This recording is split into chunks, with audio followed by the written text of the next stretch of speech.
এই সমস্ত ভুল খবর যারাই ছড়াবে তাদের দায় সম্পূর্ণ তাদেরই। আচ্ছা, ঠিক আছে, এর জন্য ক্লাব কর্তৃপক্ষ কোনো রকম দায়ী থাকবে না, কারণ এখন সবারই না না এগুলো প্রশাসন অবশ্যই তার ব্যবস্থা নেবে। তো হ্যালো বন্ধুরা, সরাসরি তোমরা কিন্তু দেখতেই পাচ্ছ যে এই মুহূর্তে আমি কলকাতা যে হাইকোর্ট রয়েছে, তো সেই হাইকোর্টের সামনে দাঁড়িয়ে রয়েছি। যারা এই ভুলভাল কথাবার্তা এগুলো ইউটিউবারদেরও একটু সচেতন, যেহেতু কোর্ট ম্যাটার আছে না, সে একটু হিসাব করেই বলা দরকার। তো হ্যালো বন্ধুরা, সরাসরি তোমরা কিন্তু দেখতেই পাচ্ছ যে এই মুহূর্তে আমি কলকাতা যে হাইকোর্ট রয়েছে, তো সেই হাইকোর্টের সামনে দাঁড়িয়ে রয়েছি। তো এখানে আমি কেন এসেছি তোমাদেরকে আমি বলে রাখি। আমরা সকলেই জানি যে রানাঘাট কামালপুর অভিযান সঙ্গে বিশ্বের সবথেকে বড় যে দুর্গা করা হচ্ছিল 111 ফুটের থেকেও বেশি, সেই বড় দুর্গা কিন্তু হঠাৎ করেই 17ই সেপ্টেম্বর প্রশাসন থেকে এসে কিন্তু এই বড় দুর্গাটির কর্ম করতে বন্ধ করে দেওয়া হয়। এবং এখানকার যারা কর্মকর্তারা রয়েছেন, মানে সুজয়দা থেকে শুরু করে ওখানকার যারা শিল্পী এবং গ্রামবাসীরা রয়েছেন, তারপরে কিন্তু এই হাইকোর্টের দ্বারস্থ হয়। মঙ্গলবার অর্থাৎ 24শে সেপ্টেম্বর রায় দেওয়ার কথা ছিল, কিন্তু সেই দিন কিন্তু কোনোরকম কোনো রায় দেওয়া হয় না। ডেটটা পিছিয়ে দিয়ে পরের দিন বুধবার 25শে সেপ্টেম্বর করে দেওয়া হয়। এবং সেই দিন আমরা একটা ভিডিও আপলোড করি, সেই দিন আমরা আপডেট দিই যে 12টার সময় রায়টা দেওয়া হবে, কিন্তু 12টার সময় পিছিয়ে দিয়ে আবারও কিন্তু আজকে 27শে সেপ্টেম্বর ডাকা হয়। আজ 27শে সেপ্টেম্বর কিন্তু সুজয়দা থেকে শুরু করে গ্রামবাসীরা সকলেই কিন্তু এই হাইকোর্টের দ্বারস্থ হয়েছে। তো এখন 5টা বাজে, বিকেল 5টা অবধি কিন্তু এখনো পর্যন্ত হাইকোর্টের ভেতরেই রয়েছে। এবং সুজয়দা বেরোলে আমরা কিন্তু জানাবো যে কি রায় বেরোলো, অর্থাৎ অনুমতি দিল কি দিল না। হ্যাঁ, তোমাদেরকে বলে রাখি, আমরা কিন্তু সোশ্যাল মিডিয়াতেই অনেকে দেখতে পাচ্ছি, অনেক ব্লগাররা বা ইউটিউবাররা ফেক নিউজ দিচ্ছে যে কাজ শুরু হয়ে গিয়েছে, এরকম টাইপের থাম্বনেল ক্রিয়েট করে ভিডিও আপলোড করছে, অনেকেই রয়েছে। তো সেই সমস্ত ইউটিউবারদের বিরুদ্ধে গিয়ে এখানকার পুজো কমিটির মেম্বাররা কি স্টেপ নিচ্ছেন সেটাই কিন্তু তোমাদের সামনে আজকের এই ভিডিওর মাধ্যমে তুলে ধরবো। এবং আদৌ কি কাজ হচ্ছে কি হচ্ছে না, এবং সঠিক রায়টা কি দিল কি দিল না, সেটাও কিন্তু সম্পূর্ণটা জানাবো। একদম সঠিক ইনফরমেশন পেতে আমাদের মন্ডলদা ব্লগস ইউটিউব চ্যানেলটিকে কিন্তু ফলো করতে হবে। দেখতে থাকো আজকের ভিডিওটা। তো অনেকটাই অপেক্ষা করার পর এই মুহূর্তে সন্ধে হয়ে গেল, 7টা 22 মতন বাজে। দাদাকে আমাদের সাথে পেয়ে গেলাম। তো সুজয়দা, এই মুহূর্তে কি খবর? দেখো, আগের দিন মাননীয় বিচারপতি আমাদের সদ্য ডিএম সাহেবকে একটা যেটা আর কি আমাদের অ্যাপ্লিকেশান রিফিউজ হবে না অ্যাকসেপ্ট হবে এটা নিয়ে বলতে বলা হয়েছিল। তো আমাদের অ্যাপ্লিকেশান রিফিউজ করেছেন ডিএম স্যার, এবং আমাদের আজকে কোর্ট ছিল, আজকে আবার সেটা শুনানি পিছিয়ে গেছে, সেটা আবার সোমবারে উঠবে। সোমবারে 12:30 নাগাদ এরকম একটা টাইম হয়েছে, এখনও 2 দিন বাদে। হ্যাঁ, 2 দিন বাদে উঠবে। কারণ কি, দেখো, কোর্টের অনুযায়ী আমরা যেহেতু কোর্টে এসেছি, আর আমরা বারবার করে বলছি প্রশাসনিক স্তরে যদি এই বিষয়টা দেখে যেত, তো সেইভাবে আমরা সবসময় প্রশাসনের কাছে আবেদন সবসময় রাখছি।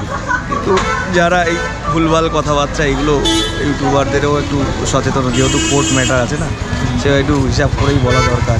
না, আমরা কখনোই চাইবো না এমন কোনো খবর ছড়াক যেটা দিয়ে, দেখো আমাদের তো কোর্টে আছে, আমরা বারবার করে বলছি কোর্টে আছে। কোর্ট মিটে গেলে তো বড় টিভির চ্যানেলে সবাই দেখতে পাবে যে কী হলো না হলো, ঠিক আছে। শুধু উল্টো পাল্টা কাউকে যেন না ছড়ানো হয়।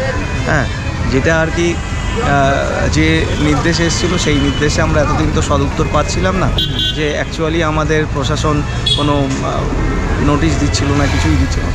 সেইটা আমরা গতকাল পেয়েছি যে হ্যাঁ, আমাদের অ্যাপ্লিকেশান করা হয়েছে, কিছু ত্রুটি দেখানো হয়েছে, সেই ত্রুটিগুলোর জন্যে আমাদের আবেদনপত্র ডিএম স্যার রিজেক্ট করেছে। কিন্তু আমরা তো কোর্টে এসেছি, তো আগেই যদি আবেদনপত্র আমাদের রিজেক্ট না হতো তাহলে তো আমরা কোর্টে আসতাম না।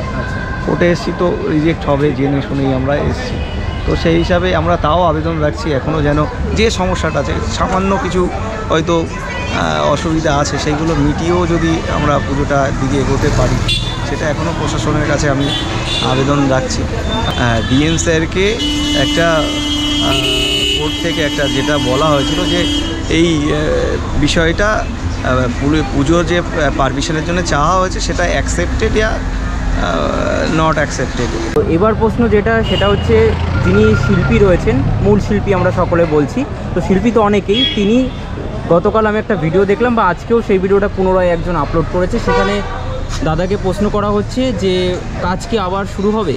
তো দাদা বলছে হ্যাঁ, কাজকর্ম আবার শুরু হবে, কিন্তু আমরা এখন জানতে পারছি তোমার কাছ থেকে যে তুমি এই মুহূর্তে কোর্ট থেকে বেরোনোর পর কোনো রকম কোনো কোর্টটা আবার কাজ আছে করতে দেওয়ার না, ওটা সে পরের দেওয়া ব্যাপার, হয়নি। ঠিক আছে, কী হবে না হবে, কোর্ট কাজ করার কথাও বন্ধ করার কথা কি বলেছে, ঠিক আছে, এমনি ডিএম সাহেবের নির্দেশ আছে, পুজো তো 4 দিনের হয়, সেটা ব্যাপার আছে। এখন দেখি হয়, আমাদের সবার ডিসিশান তো একটা আসবে না, তো সেইভাবেই আমরা চিন্তা ভাবনা করছি। কেউ উল্টো পাল্টা শুধু এইগুলো নিয়ে অত ব্যস্ত হয়ে লাভ নেই, ঠিক আছে। দেখো আমরা তো পুজো করার জন্যই আসছি, পুজোটা যাতে হয় সেইভাবেই একটা চিন্তা ভাবনা আমরা রাখছি।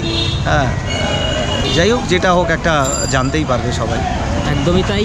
তো যেটা সর্বশেষ বলবো যে ইউটিউবাররা দেখছি যে কোর্টে রায় দিয়ে দিল, পাস দিয়ে দিল, না, এইগুলো এই যে ফালতু। ভুল নিউজ ছড়াচ্ছে, তো তারা তাদের খবর উদ্দেশ্যে নেই, তোমাদের পদক্ষেপ কি থাকবে? না, তারা এই সমস্ত ভুল খবর যারাই ছড়াবে তাদের দায় সম্পূর্ণ তাদেরই, আচ্ছা, ঠিক আছে। এর জন্য ক্লাব কর্তৃপক্ষ কোনো রকম দায়ী থাকবে না, কারণ এখন ভুল সবারই news ছড়ানোর ফলে কি ভুল হচ্ছে, অনেকেই না এগুলো প্রশাসন অবশ্যই তার ব্যবস্থা নেবে। সকলে যা ওখানে আবার গিয়ে জমায়েত সৃষ্টি দেখো, একটা লোকের কাছ থেকে তুমি ইনফরমেশনটা নিচ্ছ, সঠিক ইনফরমেশনটা দাও, সবাইকে তো একই কথা বলি, সঠিক ইনফরমেশনটা দাও। হ্যাঁ, তবে পুজো করার জন্য আমরা তো চেষ্টা চালিয়ে যাচ্ছি। আচ্ছা, যারা ভুল ইনফরমেশন দিচ্ছে তাদের যদি কিছু হয় বা সেই দায়ী তোমরা থাকবে না, তাই না, কেন থাকবে, কেন ভুল ইনফরমেশন থেকে কোথা থেকে নেবে? একটা তো জায়গা আছে, আমার ক্লাবের প্রেসিডেন্ট হোক, আমার কাছ থেকে হোক, যার কাছ থেকে হোক, একটা সঠিক সেক্রেটারির কাছ থেকে নাও, তাদের কাছ থেকে নাও, মানে এখনো আশেপাশের কথা শুনে লাভ নেই। পর্যন্ত কাজ শুরু হয়নি। না, কাজ তো আমরা শুরু করিনি, ঠিক আছে।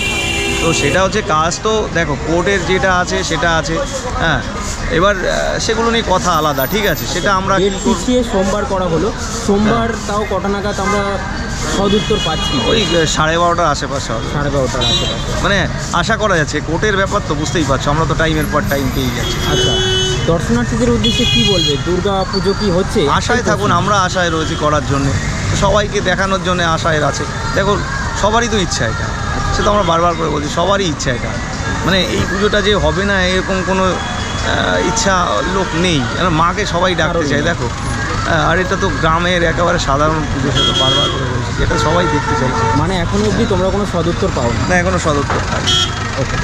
তো বন্ধুরা, তাহলে তোমাদেরকে এই ভিডিওর মাধ্যমে জানিয়ে দিলাম যে 27শে সেপ্টেম্বর আজকে সন্ধ্যাবেলা সরাসরি কোর্ট থেকে এখানকার যে উদ্যোক্তারা, মানে রানাঘাট কামালপুর অভিযান সংঘের মূল যে উদ্যোক্তা সুজয় দা, কোর্ট থেকে সরাসরি বেরোনোর পর যা আমাদেরকে জানালেন যে এবছরের যে পুজো রানাঘাটের সবচেয়ে বিশ্বের বড় দুর্গা, সেই বিশ্বের বড় দুর্গার যে রায়, মানে তৈরি করার যে রায়, সেই তৈরি করার রায় কিন্তু এখনও পর্যন্ত আসেনি, মানে কাজকর্ম এখনও পর্যন্ত কিন্তু বন্ধ রয়েছে। কিন্তু অনেকেই কি করছে, ভুলভাল ইনফরমেশান দিয়ে ভিডিও আপলোড করছে যে কোর্ট থেকে রায় দিয়ে দিয়েছে, খুশির খবর, সকলে কিন্তু এখন কাজটা শুরু করতে পারে, এরকম কিন্তু থাম্বনেলে লিখে দিচ্ছে। তাতে করে কি হচ্ছে, মানুষের কাছে ভুল বার্তা পৌঁছে যাচ্ছে। তাতে করে সুজয় দাও জানালেন যে বা যারা এরকম কাজ করছে তারা ভুল করছে, তারা কিন্তু ঠিক করছে না, এমনটাই কিন্তু জানালেন। তো আমাদের এই মণ্ডলদা ব্লগস ইউটিউব চ্যানেলের মাধ্যমে কিন্তু সবসময় আমরা সঠিক তথ্যটা তুলে ধরার চেষ্টা করি সকলের সামনে ব্লগিংয়ের মাধ্যমে। হ্যাঁ, বলে রাখি, যে বা যারা এরকম কাজ করছো, আমি অ্যাজ এ ইউটিউবার হিসেবে বলতে পারি যে তোমরা যারা করছো তোমরা কিন্তু ভুল করছো। হয়তো এই সময়ে দাঁড়িয়ে তোমরা হয় করে বা মিসগাইড সৃষ্টি করো, ওটা কিন্তু ক্লিকবেট নয়, ওরকম কাজকে ক্লিকবেট বলে না, ওটা মিসগাইড করা বলে। তো ওটা কিন্তু ইউটিউবের রুলস রয়েছে, সেই রুলসের বাইরে ওরকম কাজ করলে কি হয়, তোমার নিজেরই ক্ষতি হবে বা আপনাদের নিজেরই ক্ষতি হবে। এখন হয়তো ভিউ পড়বে, পরবর্তীতে গিয়ে কিন্তু সেই চ্যানেলের গ্রহণযোগ্যতা কমে যাবে, এটা কিন্তু মিলিয়ে নেবে পরে। তো এটাই বলে রাখি যে বা যারা করছো সম্পূর্ণ তাদের দায়, তোমরা করলে তোমাদের ব্যাপার, করতেই পারো, কিন্তু ক্ষতিটা কিন্তু তোমাদেরই হবে, এটাই বলে রাখি। আর হ্যাঁ, আমি অ্যাজ এ ইউটিউবার হয়ে তোমাদেরকে সাজেস্ট করতে পারি, একজন ইউটিউবার হয়ে ইউটিউবার কথাটার কিন্তু মান সম্মান রাখার চেষ্টা করা উচিত আপনাদের এবং তোমাদের, এটাই বলবো। এখনও পর্যন্ত রায় দেওয়া হয়নি, আমরা আশা রাখছি যে রায় দেওয়া হতে পারে, কাজ শুরু হতে পারে, দেখা যাক কি হয়। চলো, ভিডিওটা এখানেই শেষ করছি, খুব তাড়াতাড়ি ফিরছি আরও একটা দুর্দান্ত ব্লগের সাথে। পুজো পরিক্রমার ব্লগ দেখতে হলে অবশ্যই আমাদের চ্যানেলটাকে সাবস্ক্রাইব করো, এবং পরবর্তীতে কী রায় আসে সেটা জানার জন্য, একদম সঠিক ইনফরমেশান দেখার জন্য এবং জানার জন্য কিন্তু আমাদের চ্যানেলটিকে সাবস্ক্রাইব অবশ্যই করতে হবে। সঠিক ভিডিওতে সঠিক সময়টা অবশ্যই তোমরা ব্যয় করো।